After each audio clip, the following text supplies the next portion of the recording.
নারীদের সম্পর্কে একটা গুরুত্বপূর্ণ তথ্য কি জানেন? যে আপনি তাকে যা বলবেন সে আস্তে আস্তে তাই হতে থাকবে। কি বিশ্বাস হচ্ছে না? এই যেমন ধরেন আপনি তাকে বললেন যে তুমি দেখতে কিন্তু ভারী মিষ্টি, তখন সে পরিপাটি হয়ে নিজেকে আরো গুছিয়ে রাখা শুরু করবে। আপনি যদি তাকে ভালো বলেন সে আরো ভালো হতে থাকবে। আপনি যদি বলেন যে তোমার মনের মধ্যে অনেক মায়া, ভালোর জন্য তুমি নিমেষেই যে কোনো কিছু কুরবানি দিতে পারো, তখনও সে সেটা রপ্ত করতে শুরু করবে।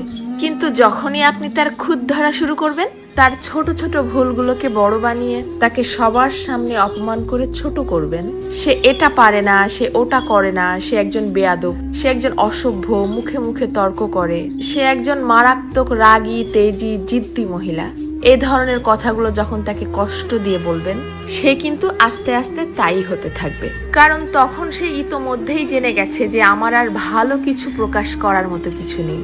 সবার সামনে যেহেতু আমি খারাপ হয়েই গেছি, তো আরো খারাপ হয়ে যাই, তখন আর সে কোনোভাবেই কারোর সামনে নিজেকে সঠিক প্রমাণ করার প্রয়োজনীয়তা অনুভব করবে না। সে ধরেই নিবে যে কেউ আমাকে ভালো বললে ভালো, আর না বললে আরো ভালো। কে বুঝলো বা বুঝলো না এটা নিয়ে আর মাথায় ঘামাবে না। এটুকু তার ঠিকই বোধগম্য হয়ে যাবে যে আমি সবাইকে সম্মান দেখিয়ে লাইনের পেছনেই দাঁড়াই অথবা সামনে, সব অবস্থাতেই আমি খারাপ। আর এভাবেই আস্তে আস্তে আপনি তাকে হারিয়ে ফেলবেন। আর একজন নারী কখনোই একদিনে বা একটা কারণে নিজেকে সরিয়ে নেয় না, এর পেছনে থাকে কোটি কোটি কারণ। এজন্যই কথাই আছে না যে কথাতেই জয় আবার কথাতেই ক্ষয়।